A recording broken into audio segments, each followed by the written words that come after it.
인공지능이 사회적 이슈가 되면서 뇌공학 분야에 대한 관심이 높은데요. 하지만 정작 뇌공학이 뭔지 잘 모르는 경우가 많습니다. 오늘 과학서재에서는 뇌공학의 현재와 미래를 쉽게 설명하는 책, 뇌를 바꾼 공학, 공학을 바꾼 뇌의 저자 임창환 교수와 함께하겠습니다. 어서 오십시오. 안녕하세요. 안녕하세요. 네, 반갑습니다. 책 제목이 굉장히 재밌습니다. 뇌를 바꾼 공학, 공학을 바꾼 뇌. 어떤 의미를 담고 있는지 설명 좀 해주시죠. 네. 사실 지금까지 뇌공학 관련된 내용을 담고 있는 몇 권의 책이 있긴 했었습니다. 그런데 뇌공학만을 전문적으로 다룬 책은 지금까지 없었습니다. 대부분의 책이 뇌공학 기술이 계속 발전을 하게 되면 미래에는 이러이러한 일들이 가능할 것이다 라는 그런 SF 소설 같은 내용들이었는데요. 때문에 현재 전 세계의 뇌공학 연구자들이 어떤 연구를 하고 있는지를 쉬운 언어로 쓴 책이 없어서 아쉬움을 가지고 있었습니다. 그래서 제가 쓴 책인 뇌를 바꾼 공학, 공학을 바꾼 뇌는 이 뇌공학이라고 하는 이 생소한 학문 분야에서 현재 어떤 연구들이 이루어지고 있는지를 소개하는 그런 책이라고 생각하시면 되겠습니다. 뇌공학이라는 분야가 말씀하신 것처럼 생소한 느낌인데 뇌공학을 뭐라고 좀 정의할 수 있을까요? 뇌과학이라는 말은 아마 잘 아실 것 같은데요. 네. 뇌과학은 아직 우리가 잘 모르는 미지의 세계인 뇌의 비밀을 벗기려는 학문이고요. 뇌공학이라는 학문은 공학적인 방법을 이용을 해서 뇌를 읽어내거나 뇌를 조절하거나 나아가서 인간 뇌를 모방한 기계를 개발하는 좀 더 실용적인 학문이라고 생각하시면 되겠습니다. 예, 뭐 치매나 파킨슨병 같은 것도 이런 식으로 해서 연구가 시작되는 걸로 알고 있는데요. 뇌공학이 다양한 분야에서 사용이 된다고 알려져 있지 않습니까? 근데 구체적으로 뇌공학이 왜 중요한지는 잘 모르는 분들이 많아요. 설명 좀 해주시죠. 고령화 사회가 된다라는 얘기들을 많이들 하는데요. 예. 고령화 사회가 되면서 인간 수명이 늘어나지만 그만큼 뇌 질환에 걸리게 될 가능성도 높아지게 됩니다. 실제로 예를 들면 95세가 넘으면 치매에 걸릴 확률이 걸리지 않을 확률보다 더 높아집니다. 하지만 아직 우리는 치매를 조기에 진단할 수도 없고요. 치료할 수도 없습니다. 그래서 뇌공학 기술들이 아직까지 우리가 정복하지 못하고 있는 다양한 뇌 질환들을 진단하고 치료할 수 있는 그런 방법을 제공할 것으로 생각을 하고 있습니다. 그래서 실제로 많은 선진국에서 뇌공학 분야에 아낌없는 투자를 지금 하고 있는 상황입니다. 네. 최근에 인공지능에 대한 관심이 뜨거워지고 있습니다. 이세돌 구단과 알파고의 대국 이후 인공지능에 대한 관심이 정말 뜨거운데 책에서도 언급을 하셨지만 현재 인공지능 기술 수준 어느 정도까지 와 있다고 지금 진단하고 계십니까? 네. 많이 들으셨을 것 같은데요. 인공지능 기술을 크게 약한 인공지능과 강한 인공지능으로 나눌 수가 있습니다. 약한 인공지능은 인간이 만들어 놓은 구조 안에서 기계가 학습해서 특정한 목적을 달성할 수 있도록 만들어진 인공지능이고요. 강한 인공지능은 인간이 어떤 가이드를 주지 않고도 다양한 것들을 학습할 수 있도록 만들어진 인공지능을 의미합니다. 이번에 알파고가 이세돌을 상대로 해서 승리를 거둔 것은 약한 인공지능이 충분히 인간을 능가할 수 있다는 것을 증명해 준 사건이고요. 하지만 아직 강한 인공지능 분야는 가야 할 길이 멀다고 생각합니다.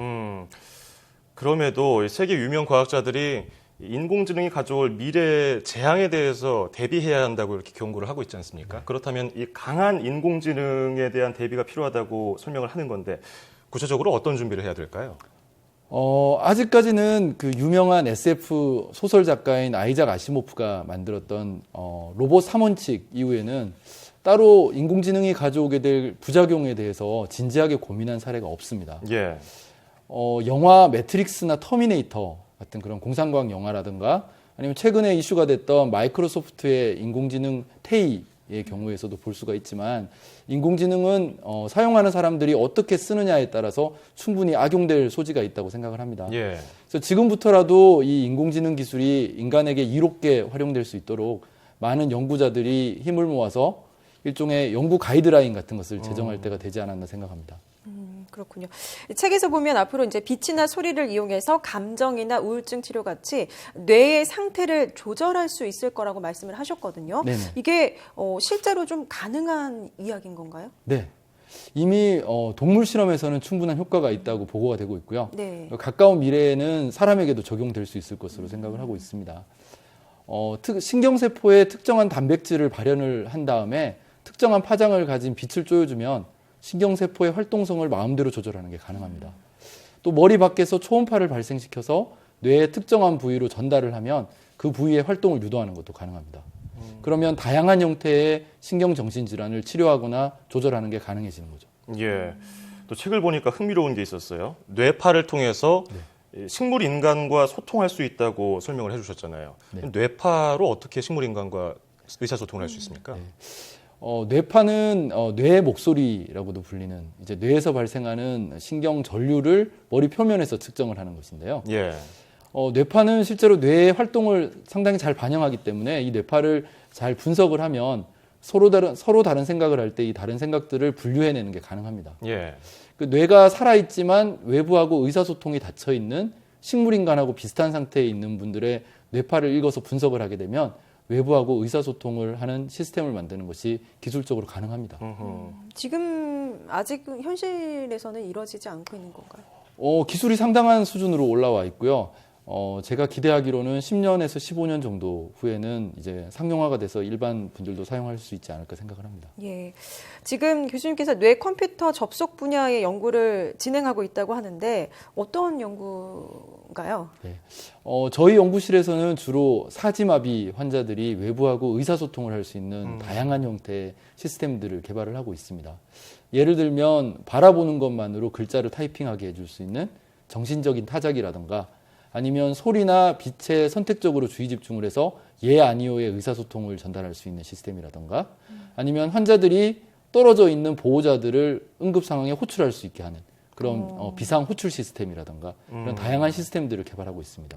이런 시스템들이 하루빨리 좀 보급이 많이 돼서 저렴한 가격에 많이 이 사람들을 도울 수 있었으면 좋겠는데요. 이렇게 효율적이고 사회를 더 따뜻하게 만들 수 있는 뇌공학을 공부하게 된 계기가 또 궁금하네요. 네. 사실 저는 원래 석사과정 때는 전자기학 응용 분야를 연구를 하고 있었습니다. 그런데 우연히 인터넷을 보다가 그 전자기 현상을 이용을 해서 인간의 뇌의 활동을 관찰하기도 하고 뇌를 조절할 수도 있다라는 그런 새로운 사실이 적혀 있는 기사를 발견을 하게 됐고요. 그래서 그 기사 하나를 본 게 제 인생을 완전히 바꿔놓게 됐습니다. 그래서 제가 개발하고 있는 이런 기술들이 난치성 뇌질환 정복이라는 어떤 성을 쌓는데 하나의 벽돌로 사용될 수 있다는 사실에 보람을 느끼면서 연구를 하고 있고요. 그래서 제가 이렇게 접한 기사 하나로 뇌공학자의 길을 걷게 된 것처럼 제 책을 읽은 학생들이 이 책을 통해서 이 뇌공학 분야에 좀 더 많은 관심을 가질 수 있게 되었으면 하는 게 제 바람입니다. 아직은 많은 발전, 많이 이제 사람들이 알고 있는 분야는 아닌 것 같은데 지금 개척하고 나가시는 그런 느낌이 들거든요. 네. 앞으로의 계획 어떻게 되시나요? 일단 저희는 지금까지처럼 저희가 개발하는 기술들이 뇌질환의 진단이나 치료에 도움이 될 수 있도록 계속 열심히 연구를 할 거고요. 그와 동시에 저는 좀 과학의 대중화에도 좀 관심이 많기 때문에 이 뇌를 바꾼 공학, 공학을 바꾼 뇌의 후속 책도 지금 준비를 하고 있습니다. 아마 다음 책은 아마 600만 달러의 사나이를 만드는 것이 가능할 것인가 이런 내용이 될 것 같고요. 첨단 생체공학이 바꾸게 될 미래의 의학의 모습을 살펴보는 그런 내용으로 지금 구상을 하고 있습니다. 그래서 내년에 출간하는 걸 목표로 하고 있으니까요. 앞으로도 많은 관심 부탁드립니다. 예, 기대하겠습니다. 앞서 강한 인공지능의 그런 우려에 대해서 말씀해 주셨잖아요. 근데 그런 걱정보다 오히려 뇌공학이 발전하면서 따뜻한 세상이 되지 않을까 기대가 됩니다. 자, 지금까지 뇌를 바꾼 공학, 공학을 바꾼 뇌 저자 임창환 교수였습니다. 오늘 고맙습니다. 감사합니다.